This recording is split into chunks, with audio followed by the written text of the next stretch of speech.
পটুয়াখালী ৩ আসনের চর বোরহান এলাকায় গণ অধিকার পরিষদের সভাপতি ট্রাক প্রতীক প্রার্থী নুরুল হক নূর এবং স্বতন্ত্র প্রার্থী হাসান মামুনের নেতাকর্মী সমর্থকদের মধ্যে সংঘর্ষ ও নির্বাচনী অফিস ভাঙচুরের ঘটনা ঘটেছে। সংঘর্ষে উভয় পক্ষে নির্বাচনী অফিস ভাঙচুরের পাশাপাশি নেতাকর্মীদের মারধরের অভিযোগ উঠেছে। এতে দুই পক্ষের বেশ কয়েকজন নেতাকর্মী আহত হয়ে বিভিন্ন হাসপাতালে চিকিৎসাধীন রয়েছেন বলে জানা গেছে।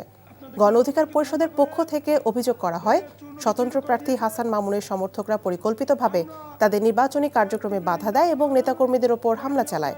অন্যদিকে স্বতন্ত্র প্রার্থী হাসান মামুনের পক্ষ থেকেও হামলা ও ভাঙচুরের পাল্টা অভিযোগ করা হয়েছে।